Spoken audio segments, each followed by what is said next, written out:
Muchas gracias por acompañarnos en Visión de Vida. Hoy, en este programa, vamos a seguir los pasos, la trayectoria, vamos a escuchar los conceptos de una mujer extraordinaria, Laura Dueñas Cotulén, ingeniera industrial. Acompáñenos. Muchísimas gracias. Encantada, esta es tu casa. Gracias por recibirnos.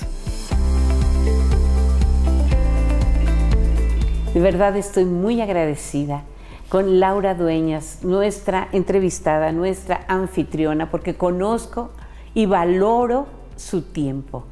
Ella tiene un horario complicado, tiene viajes y tiene proyectos. Entonces, de verdad, muchas gracias por recibirnos al equipo de RTQ. Ale, esta es tu casa. Ahora, verdaderamente encantada. Muchas gracias. Gracias a ti. Bueno, cuéntame un poco acerca de tu origen, de tus familias de origen, familia de madre, de padre. Nosotros nacimos y crecimos en la Ciudad de México. Mi mamá, aunque tiene origen francés, ella nació en la Ciudad de México también. Y bueno, ahora resulta que mi papá es sefaradí, ¿no? Con estas cosas así muy antiguas. Pero en realidad venimos de la Ciudad de México y esta diáspora de esta generación, pues yo estoy aquí, tengo una hermana en Puebla y los demás siguen en la Ciudad de México. ¿Cuándo llegaste a Querétaro? Yo llegué a Querétaro en 1987, después de la universidad. Es decir, que tus 3 hijos nacieron en Querétaro. Mis 3 hijos son queretanos, así es que... ¿Y tu nieta? Por supuesto que mi nieta es absolutamente queretana. Entonces ya digamos que has hundido tus raíces en el subsuelo de la tierra queretana. Digamos que yo tengo una adopción a la inversa. Me considero absolutamente queretana. Y tú llegaste con tu proyecto de realizar una industria, sí, de poner una planta industrial. Sí, de hecho tenía ya una planta industrial en la Ciudad de México, cuando la Ciudad de México se volvió muy complicada, sobre todo en las áreas industriales del norte, como Coajimalpa y todo esto, y entonces pues nos salimos de ahí, y Querétaro se presentaba como una opción, porque tenía mucha industria y nosotros hacíamos partes industriales, y porque teníamos en ese momento la posibilidad de tomar un contrato de fábrica de tractores agrícolas, que en ese entonces era. Entonces, bueno, pues llegamos a Querétaro un poco como industriales. Sí, sí, 1987. 87. Sí. Y comenzaste a vivir en una ciudad considerablemente más pequeña que lo que tenemos hoy, en una mancha urbana que va para 1.400.000 habitantes, algo así. Cuando menos. Cuéntame un poco del Querétaro de antes, del Querétaro de hoy. ¿Cuáles son los grandes cambios que tú has podido atestiguar? Porque también fuiste funcionaria del Ayuntamiento de Querétaro. También, 10 años. Mira, cuando yo llegué a Querétaro teníamos una ciudad relativamente pequeña. Tú imagínate que Jurica era, bueno, así lejísimo. Los confines. Los confines, bueno. Decían, bueno, ¿y qué van a hacer ya que se les perdió, no? Y Querétaro era una mancha urbana muy compacta, muy mal desarrollada, ¿no? Yo me acuerdo cuando llegamos no había forma de rentar una casa, pero no había oferta inmobiliaria, o sea, estaba el campestre y estaba, o sea, prácticamente no había oferta inmobiliaria, rentar una casa era una locura.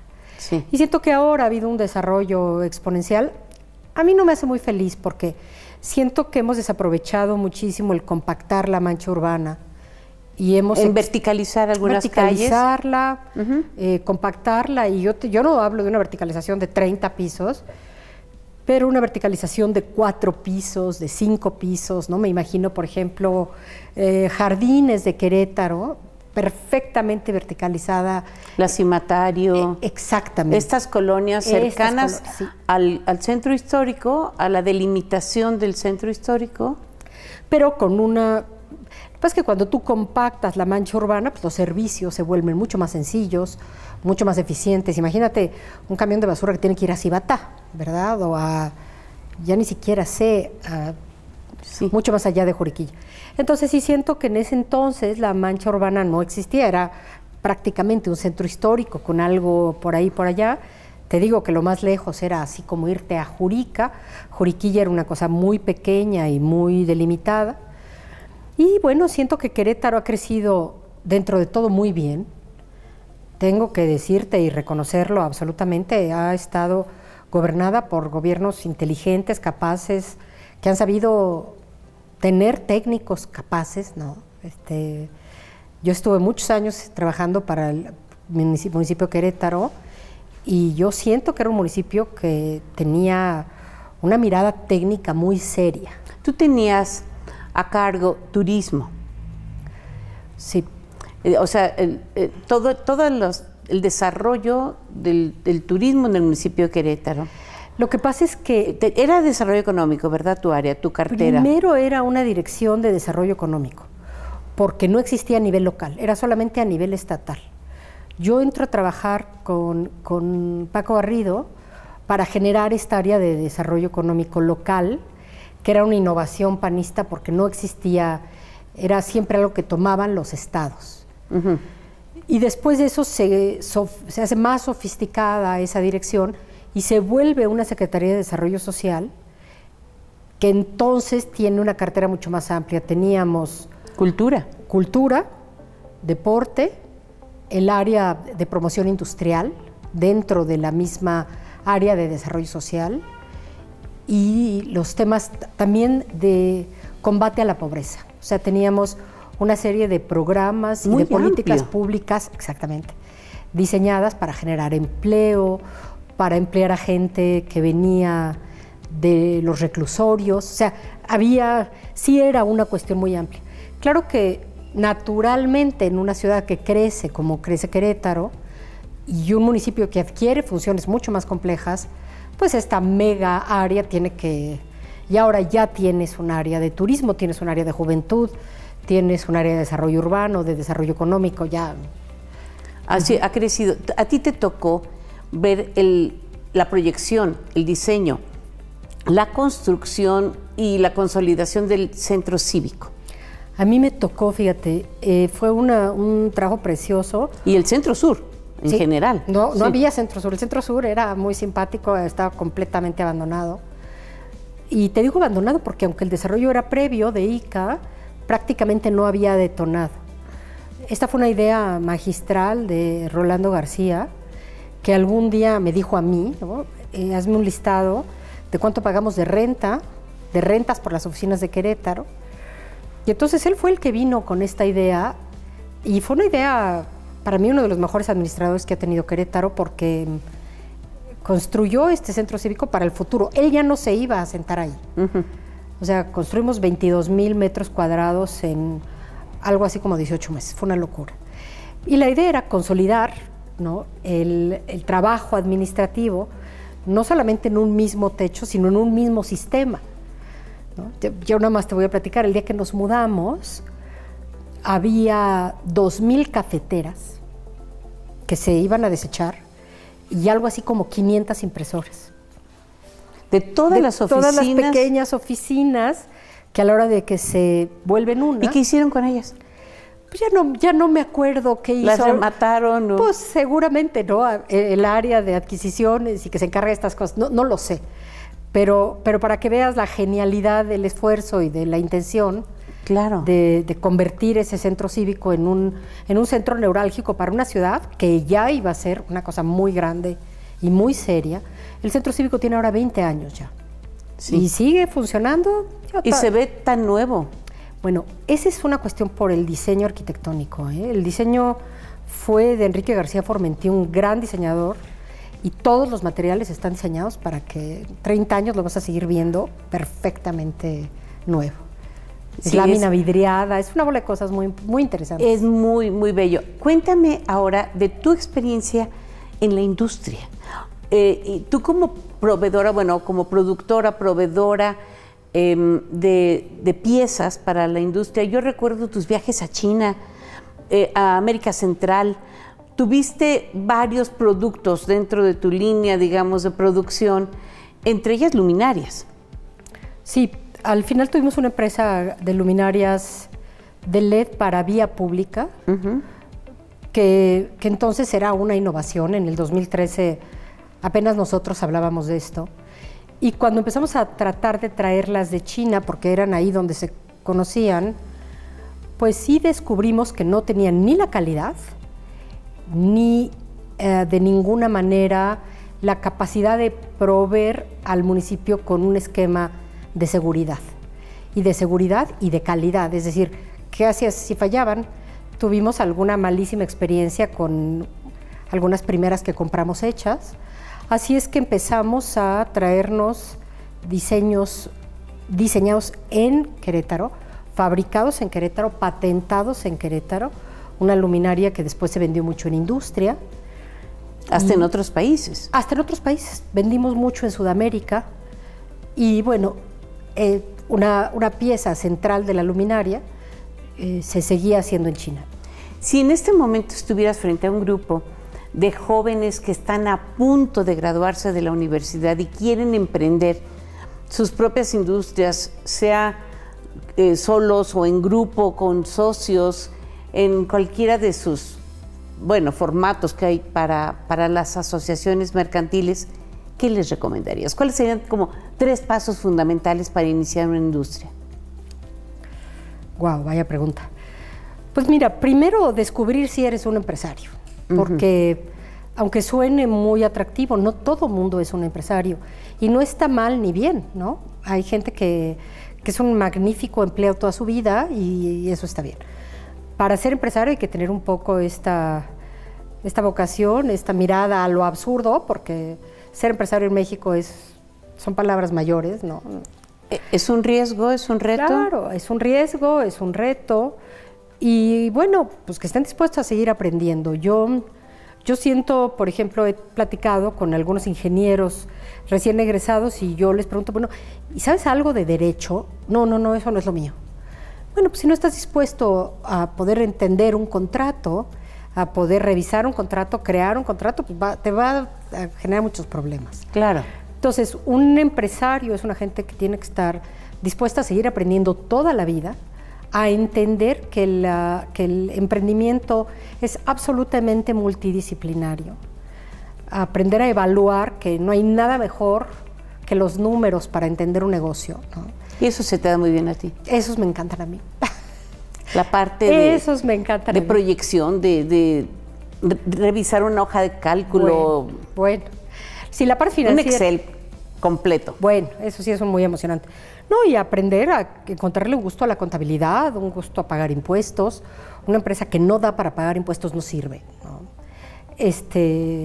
Y bueno, que aprendan a usar Excel y que corran sus corridas financieras en Excel tanto como puedan hasta que lo afinen. A mí me gustaría que hubiera más emprendedores. Yo creo que emprender es algo que se nos da muy bien a los mexicanos, porque tenemos esta iniciativa, porque tenemos la inventiva, pero sí, con una mirada de que es un asunto de seguir estudiando siempre. ¿Les recomendarías iniciar poco a poco una sola persona, luego ya 4, contratar otros 8 o de una vez ser 8? Desde el inicio. Híjole, ahí habría que ver el proyecto, ¿no? Ahí sí hay proyectos que desde el principio necesitas un capital semilla importante porque el proyecto tiene que arrancar completo, no jamás arrancaría a pedazos, ¿no? O hay proyectos que se inician, ¿no?, fabricando una salsa verde en tu casa, no sé. Ajá. Creo que habría que ver el proyecto, ahora sería muy difícil decirte, pero sí creo que la industria es una cosa que se nos da muy bien, ¿no? Y que los jóvenes tienen grandes ideas. A veces, no, es que ya todo está inventado, y ahora hay cosas maravillosas en cuanto a mercadotecnia, comercio en línea. Ahora puedes abrir una tienda que jamás exista y que lo venda todo en línea. No, creo que hay muchas oportunidades. Cuéntame de la otra formación que has tenido, la de los viajes, los libros, lo que has escrito, las investigaciones que has realizado de todo tipo, desde investigaciones de mercado hasta... O sea, ¿cómo aprende una persona del mundo que le rodea? Yo creo que es la única manera realmente de aprender, es hacer una inmersión. A mí me gustan las dos caras, y yo creo que tú me conoces muy bien en eso. Por un lado, soy una gente muy experimental, me gusta vivir la experiencia, me gusta viajar. Creo que La vida ha sido muy generosa conmigo porque he tenido oportunidad de viajar mucho y me ha dado una mirada del mundo, y no solamente un punto de vista, sino un punto desde dónde ver. Viajar te tiene que volver una persona más empática, te tiene que abrir los ojos a experiencias distintas, a cosmovisiones diferentes que crean un mundo diferente. Pero por otro lado también me gusta muchísimo la investigación. Me gusta mucho la investigación en temas sociales. Hice, por ejemplo, cuando estábamos haciendo todos estos programas para erradicar la pobreza, hice una maestría en la Organización Internacional del Trabajo en Turín, en Italia, sobre desarrollo económico local. Y fue una maravilla cómo diseñar políticas públicas para paliar la pobreza, para entender la pobreza, para salir de la pobreza. Entonces, a mí estas dos partes, la parte teórica me gusta mucho y la parte experimental también. Y bueno, en este gusto por lo teórico, me gusta mucho leer. Soy una gran lectora. ¿Y escribes? Y escribo, poco, pero escribo. Escribo poco porque me falta un poco de tiempo, me gusta mucho la ficción, la microficción. También he tenido la ventaja de estar rodeada de grandes escritores, incluyéndote a ti. Muchas gracias. ¿No? A quien leo verdaderamente con deleite y con una apreciación importante. Y entonces, pues sí, de repente suelto un poco la pluma, ahí de repente, sí. Con respecto de esta casa, a la hora de decidir la construcción o reconstrucción, remodelación, te decantaste por la remodelación de un inmueble en abandono, de prácticamente una ruina, porque hemos visto las fotos.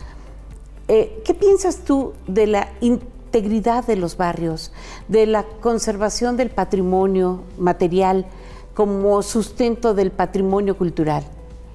Es algo en lo que debemos pensar con mucha seriedad en el municipio de Querétaro. Y ahí sí creo que nos ha fallado un poco en temas de gobierno. El centro histórico de Querétaro es la base fundamental, verdaderamente es piedra angular de su desarrollo. La gente se enamora de Querétaro y en buena parte del centro histórico. Y el centro histórico de Querétaro es fascinante y claro que es complicado y claro que necesita tener toda esta capacidad. Bueno, pues hay que seguirle poniendo empeño. Y creo que habría posibilidad de hacer las dos cosas. La conservación del entretejido social del centro histórico, que es valiosísimo. Aquí estamos en un barrio que tiene 400 años, que tiene costumbres maravillosas, donde se pueden hacer restauraciones de este tipo. ¿Qué hacer? Bueno, pedirle al gobierno local una mirada mucho más centrada en el centro histórico y rescatar el valor del centro histórico y apoyar a quienes estamos dispuestos a desarrollar. Tú sabes que hay cientos de inmuebles en pésimo estado, algunos convertidos en ruinas, donde lo único que crece pues son malezas y roedores y fauna nociva. Vamos a suponer que tuvieras la posibilidad de tener en tus manos el rescate del centro histórico. ¿Qué harías tú? Bueno, sería un sueño, no olvídate del rescate, trabajar un poco en eso. Pues acercar a la gente que quiere invertir, generar un plan de desarrollo del centro histórico para los siguientes 5, 10 y 20 años. Okay. Generar cuestiones como lugares de estacionamiento, temas de vivienda. Lugares de estacionamiento, fundamental. Fundamental. Fundamental. Eso es una carencia muy seria, muy grande que tenemos. Hay estacionamientos de pésima infraestructura, pésimo horario y pésimo costo para el. Entonces, es algo que ahuyenta en lugar de atraer a las personas que pudieran gozar de actividades culturales. Sí. Sí, aunque también hay que entender que como todo centro histórico, trata de estacionar en Florencia, como todo centro histórico tendría que tener sus alternativas, ¿no? Y creo que podría pensarse muy bien. Estacionamientos en la periferia del centro, un mejor sistema de transporte adentro del centro histórico, de manera que tú puedas dejar tu coche y tomar pequeños camiones que se muevan por el centro. Muchas cosas que hacer. Sobre todo, muchas cosas que hacer en temas de la propiedad de los bienes inmuebles. Por ejemplo, muchos de estos bienes inmuebles que tú nombras están en problemas jurídicos, por ejemplo, en intestados. Ajá. Que el gobierno municipal haga proyectos y programas jurídicos para rescatar estos intestados, para ver cómo ayudamos a la gente a llevar un juicio intestado, a darles propiedad. Porque una de las causas importantes de la pobreza, y en el centro hay mucha, es que aunque son dueños de propiedades muy valiosas, no pueden hacer uso de ellas. No pueden adjudicarse la propiedad, ¿no? Por ejemplo, esta casa estuvo 40 años en un juicio de intestado. O 40. sea, ¿cómo entregar escrituras? ¿Cómo poner al día la propiedad desde el punto de vista ya jurídico, legal, catastral? Esa es una. Y en cuanto a los lineamientos establecidos por el Instituto Nacional de Antropología e Historia. Mira, ahorita estamos en manos de un genio. La verdad es que yo creo que deberíamos aprovecharlo. La doctora Rosestela es una gente que entiende de conservación. Cuando hicimos esta casa, Ina estuvo sentado adentro de esta casa todo el tiempo y yo les estoy terriblemente agradecido porque si dejamos que esto vuele, se va a convertir en una cosa horrible. Ellos saben exactamente qué es lo que hay que hacer. Nos gusta el centro histórico porque está conservado, ¿no? Entonces, yo creo que estamos en manos de gente muy capaz. Comercio artesanal en vía pública. No, por favor, el comercio artesanal en vía pública es un insulto a los emprendedores que pagan una renta y estamos en manos, estas indígenas que tú ves, estas mujeres indígenas, por quienes deberíamos de hacer mucho más, están en manos de comercio chino. Son ahora vendedoras de los chinos. Todo lo que se vende aquí está fabricado en la China. Tengo un par de fotos que te puedo enseñar abriendo cajas hechas en Hong Kong. Que aparentemente son productos elaborados por nuestros pueblos originarios. No, prácticamente te podría decir que estamos en la orillita de la trata. Y por último, ¿qué futuro inmediato le ves a nuestra ciudad? Háblese del centro histórico, de la periferia del centro histórico, todas las colonias. Vamos a seguir creciendo, somos una ciudad muy atractiva. México va a tener una mirada muy positiva en el futuro. La posibilidad de movernos un poco de la zona oriental del mundo, yo creo que esta ciudad no va a hacer más que seguir creciendo y espero que esté en manos de gente que entienda que el crecimiento necesita técnicos. Eso lo dicen justamente los directores de los fondos de inversión más importantes del mundo, de las grandes revistas financieras. Hay entrevistas en cualquier medio de comunicación que usted vea donde hay declaraciones de este tipo. México es el país en donde hay que invertir.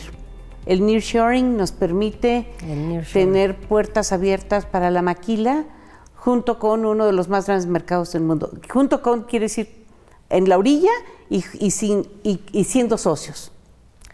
Absolutamente, ¿no? ¿Ya? Absolutamente. Laura, es un placer como siempre, es un deleite hablar contigo. Ingeniera industrial formada en la Ibero, con esta maestría en Turín, en desarrollo... Esa maestría en desarrollo económico local. Desarrollo económico local, ¿y otras que tengas? Sí, tengo una maestría en impuestos y en sistemas. Y nos quedamos cortos de tiempo porque hay muchas otras facetas. Yo querría hablar contigo de asilos de ancianos o espacios hospitalarios, porque tú has generado proyectos tanto para el Hospital Sagrado Corazón como para el asilo de ancianos, sabes de organizaciones no gubernamentales, eres un pozo de conocimientos y de sabiduría. Ay, Ara, mira quién lo dice. Lo digo en serio, de todo corazón y con muchísimo cariño, pero en esta ocasión se nos acaba el tiempo. Muchas gracias. Gracias a ti, Gracias Ara, por tu generosidad y gracias a todos los compañeros de Radio y Televisión Querétaro. Gracias, qué amables. Nos vemos en la próxima Visión de Vida.